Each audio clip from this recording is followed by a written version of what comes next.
Hi YouTubers, welcome to a new channel. If you're listening to this, you've either got or you're thinking of buying an old ex-London cab for social and domestic pleasure or whatever else you want. Hopefully I can sort of guide you on the way of a few pitfalls that possibly I fell into as well by purchasing it.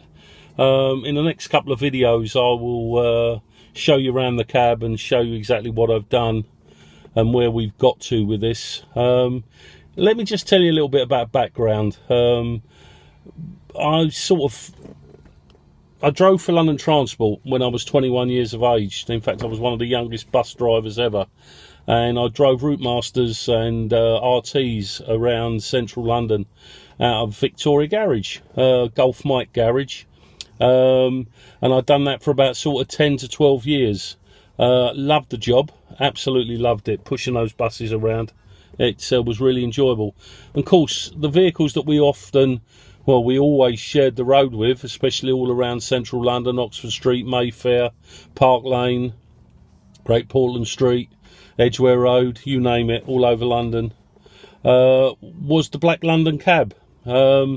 And as much as the red buses are iconic to the tourists, equally so the London Black Cab was.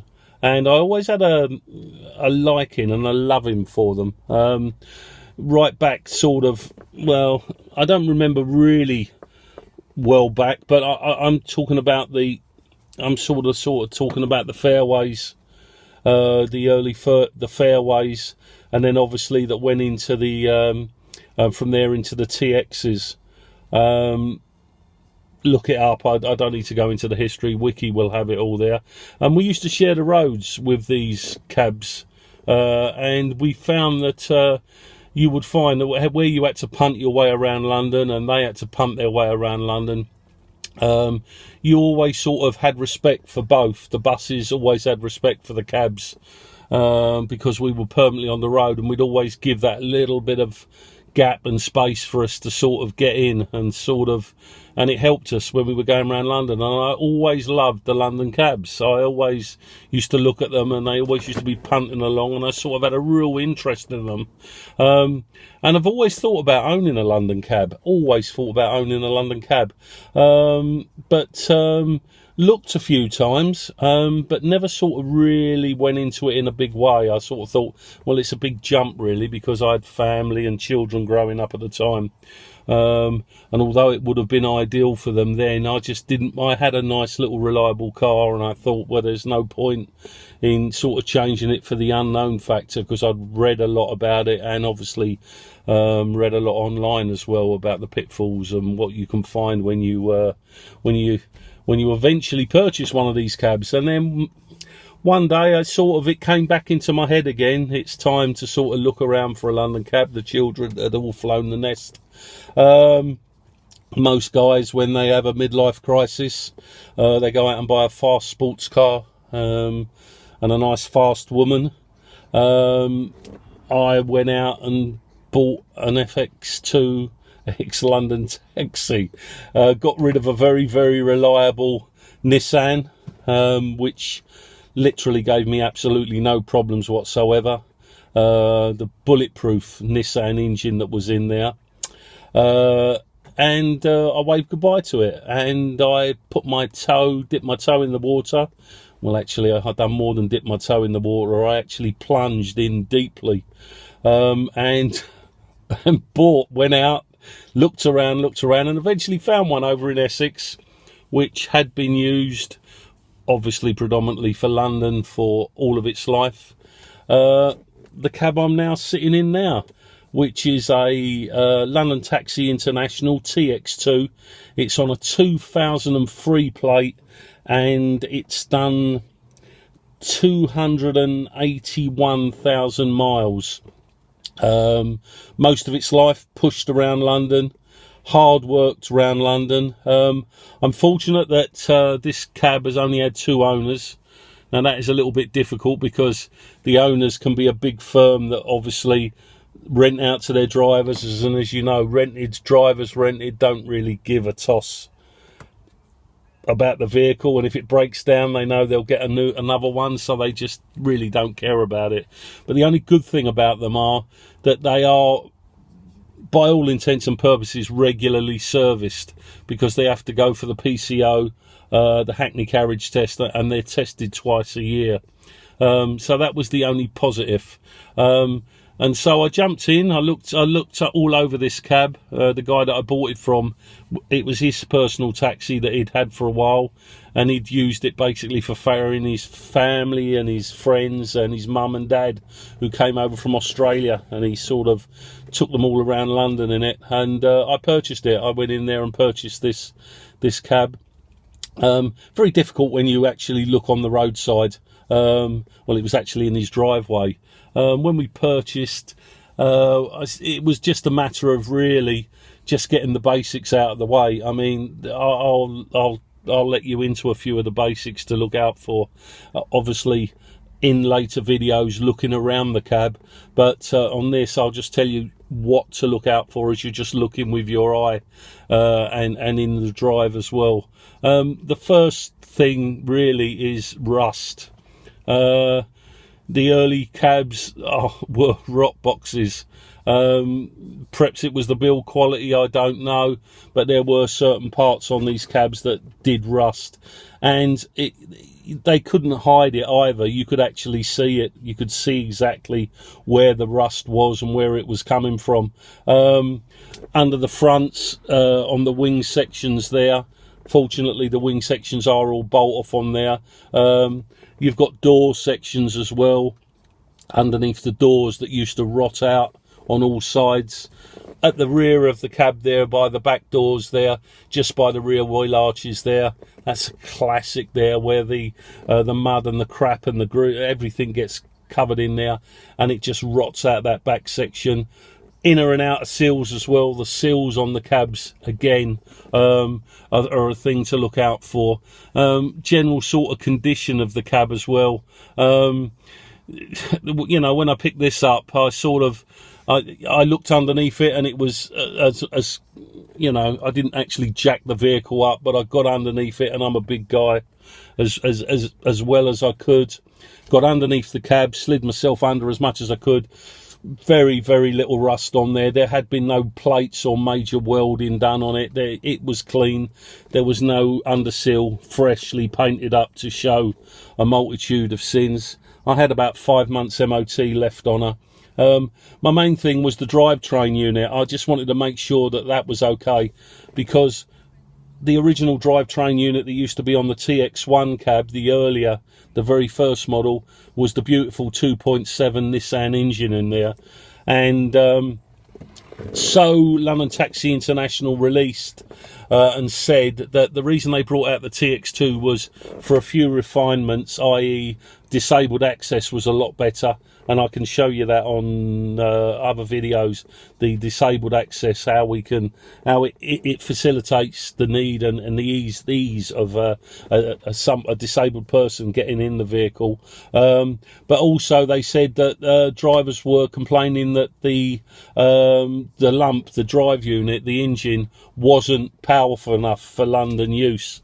That wasn't the case for cab drivers, and many of them will leave your comments below, will say that they were absolutely fine for what they done. They would go absolutely all day, these 2.7 Nissan engines. They would work themselves to death. So what they decided to do, they on the TX2s, they took it out and they put a transit engine there. I believe it's the Torino 2.2 engine in here. And then what they done was they turbocharged it to give you a little bit more sort of beef up there. A lot of cab drivers hated them. In fact, a few cab drivers even had the lumps, the drive units taken out, and had the 2.7 Nissan engines placed back into the cabs because they liked them so much. This one obviously has the 2.2 transit based lump stuck underneath here, and it's, as far as I know, it is the original engine on there. So the main thing I wanted to see was it burning any oil? Was you know, the classic silly things to look for. And if you don't know, I would suggest you take someone out that does know something about vehicles. You know, under the fronts, looking for the mayonnaise at the top of the oil filler. You know, checking your oils out, looking at the colours of the oils. You know, taking it for a drive. I was fortunate that when I went round to pick this up, the guy was out. And I put my hand on it before he came back, and the engine was stone cold. So I thought, well, that's a good start, because he said, oh, I haven't started it for a couple of days, and on feeling it, I could tell. He turned up a couple of hours later, genuine fella, very, very genuine. First thing, he threw me the keys, went in and made a cup of tea and left me to it. The first thing I done was I put my hand all over the engine, and it was stone cold. So that was great. The engine, I thought, well, there's a good start. Because on these as well, because 99% of them are automatic boxes, one of the faults that you do get in them is that the bands inside the gearboxes wear, and you'll get that having trouble with it dropping into drive as well from cold. So I thought, right, we'll just have to see if the engine drops into drive, and obviously on a test run to see if the engine actually and the gearbox work together and change as they should do, and the engine's fine. So the first thing I done was I just stuck it into park, put the key in ignition, turned it on, glow plugs come on, and then just started it up, got out the cab as fast as I could, and the first thing I did was I went round the back and checked the exhaust note, had a look at the exhaust, what was coming out, waited there for a little while. I actually went down, and then I got back in the cab, gave it a bit of a rev up, went back round the back as well, also looking in the rear view mirror before I did, looking for any signs that there was wear or engine oil, you know, white smoke, or anything like that out there. This one didn't have it, so I was happy with that. Next thing was that I needed to take it out, obviously, on a bit of a test run. He was fine. I had a cup of tea and he said, there, take it out. Didn't seem to worry about it. So the first thing I done was I just, from park, clicked it into drive, and it dropped into drive straight away. If you've got problems with the gearboxes, normally they sit around for a while and you'll rev them. You might see cab drivers early in the morning revving them up, waiting for the gears to warm up to drop them in. This one didn't. I drove off, and in driving it pulled absolutely fine. All gears worked very, very well. In fact, this one's got a switchable overdrive as well, being the automatic box, and lo and behold, I couldn't believe it when I threw the switch on the dashboard. Even the overdrive kicked in, and it dropped the gears and ran it, you know, as an overdrive should run. So at least I knew that part of the cab was absolutely running fine, so I had no qualms about it. The only qualm I did have about it was, as well as it went forward, it didn't seem to like stopping very much. We came to a set of traffic lights, and I'm not very heavy on the brakes at all, but I put my foot on the brake, and these are heavy vehicles. These are very, I think they're about 1.25 tons, again 1.5 tons.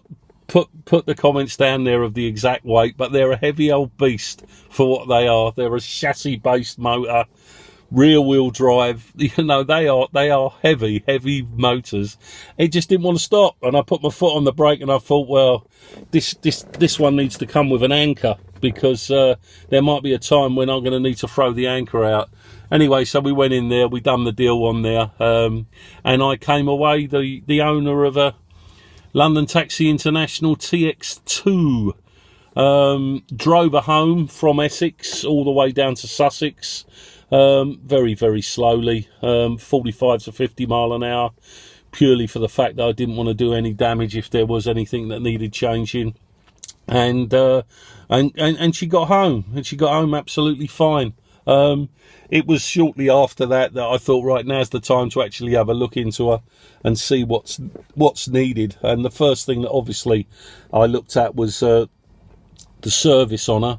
The gearbox oil, which I failed to mention, was lovely and clear, which was a good sign. But again, that can be a bit of a you could be caught out on that, because if people have got slipping gears, first thing they do when they know they're going to sell a cab or sell something, and the gearbox is on the way out, they'll replace the gearbox oil just as a temporary measure, and they're slipping away like hell, but that sort of revitalises it. It's a bit like having a blood transfusion, and your gears will drop back in for a short period of time, so you can't be 100% guided by that. But I took the risk, and the guy seemed a very, very genuine person. I changed the gearbox oil again. I did change it because just for the sheer fact of it, at least I know it's done then. And another thing I done was I changed the engine oil, which was slightly dark.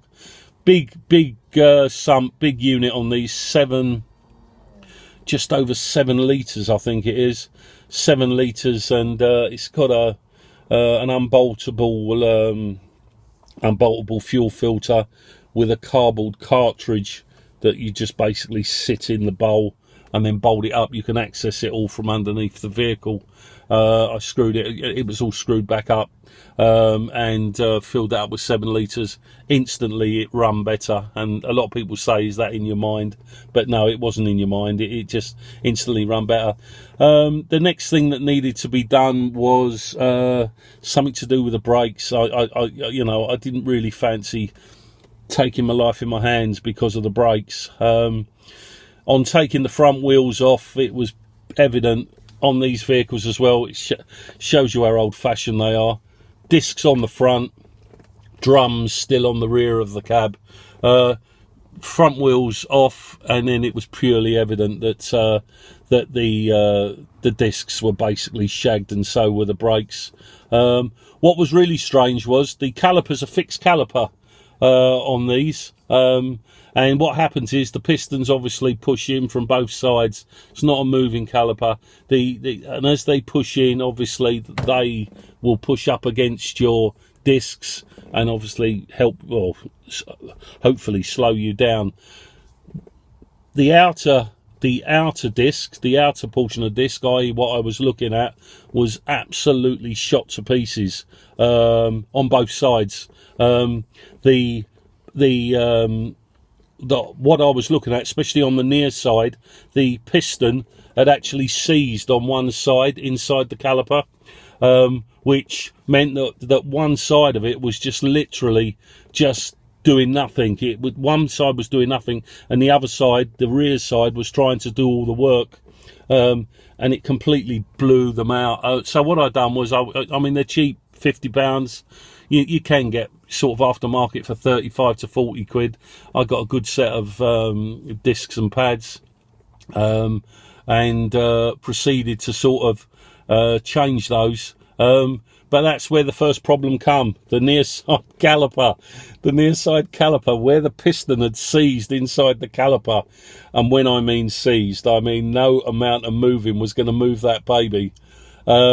I tried, banged and crashed, and it just would not move. There was no way. And of course, you can't place heat on it either because of the rubber seals that were inside you that buggered those up, and who knows.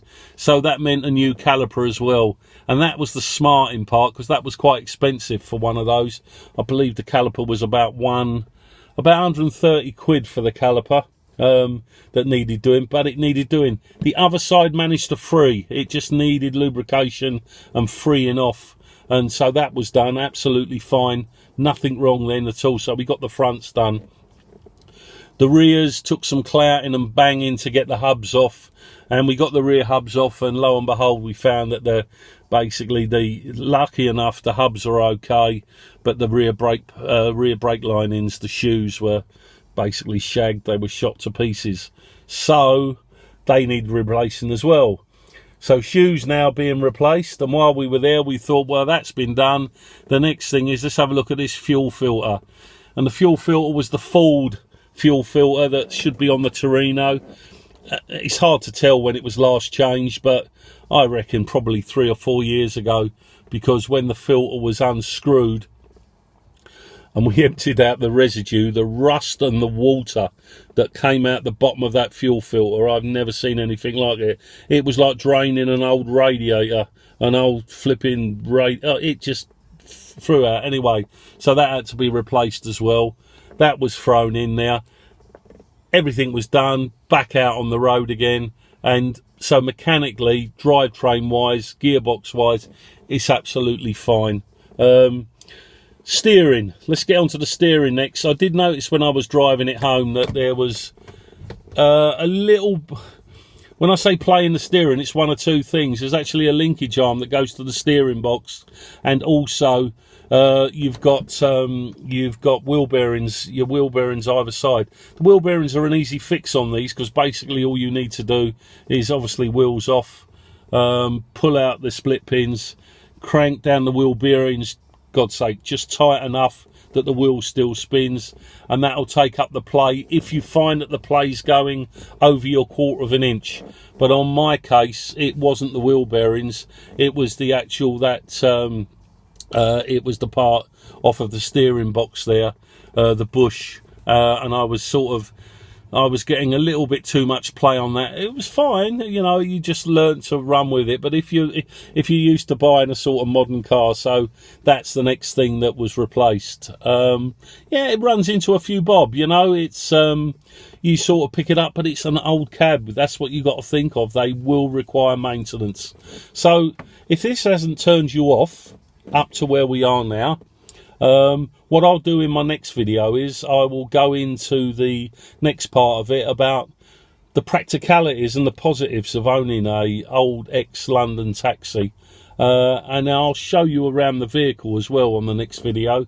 And you know, leave your comments underneath. Oh, look, I'm no professional. I am no professional. I'm just sort of a guy that sort of used to sort of work heavily on cars, but now doesn't like getting too greasy, too worked up when it comes to grease. So I'll do things that really need to do. I've got the MOT on this now again, coming up in October. No doubt it's going to need a few little bits and pieces. There's a couple of little things that I'll possibly need doing before then, but in the next video what I'll do is I'll bring you round, show you around the vehicle, show you what I've got, and if you've got any comments or anything else like that to leave underneath, please do. And if you want to subscribe, do it, because this is a new channel. So what I'm going to start doing, I'm going to start sort of putting up, hopefully once a week, owning a London cab out in Sussex as my own personal vehicle. And over the next sort of, well, you know, at least once a week, you'll be able to hear the highs and also the lows of Jim's cab. Keep with us, join me. It won't be a bumpy ride, because the ride on these is very good, but hopefully it's going to be fun. And if there's a few tears along the way, you'll be the first people to know. Okay then, YouTubers, nice speaking to you, and we will catch up very, very soon. Thanks now. Bye.